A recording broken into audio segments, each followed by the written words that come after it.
Magandang hapon po sa inyong lahat. Ako po si Lian Kate R. Abaw. At nag-aaral po ako sa Golden Cedar Christian Academy. Ngayon may performance task po kami tungkol sa EPP4 sa paghahanda at pagluluto ng pagkain. Tara, samahan niyo ako sa kusina.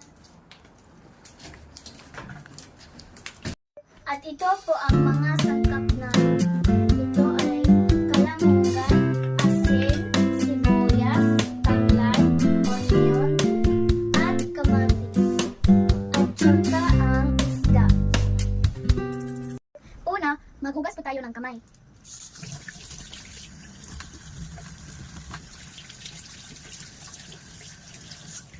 At ngayon, maghihiwa po tayo sa mga sangkap.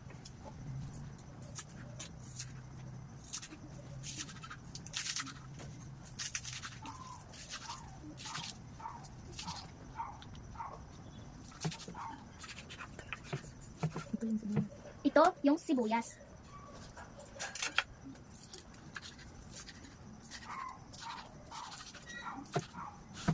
At ito naman ang kamatis.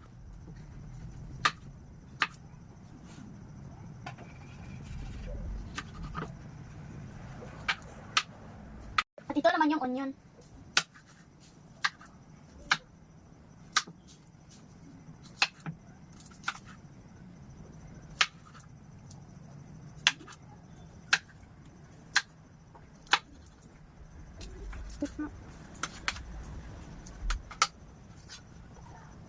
At ngayon, maglagay tayo ng tubig sa kasirola.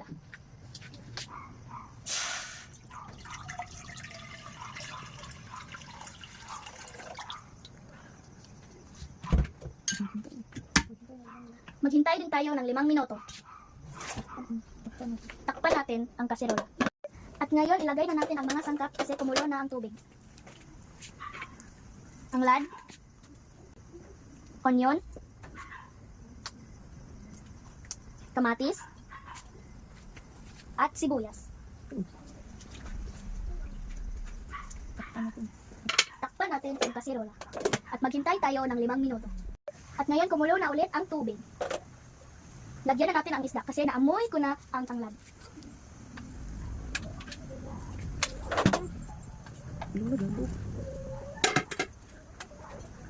Takpan natin.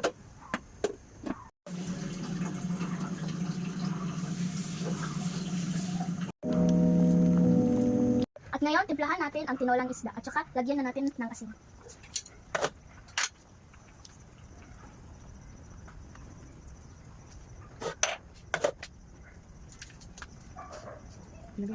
Ilagay na natin ang kalamong dupi.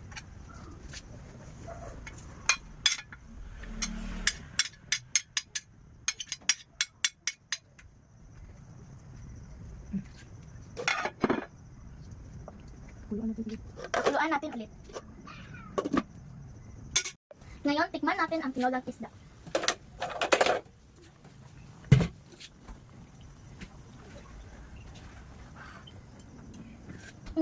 Masarap. Luto na talaga ito. At ngayon, luto na ang tinolang isda namin. Thank you for watching!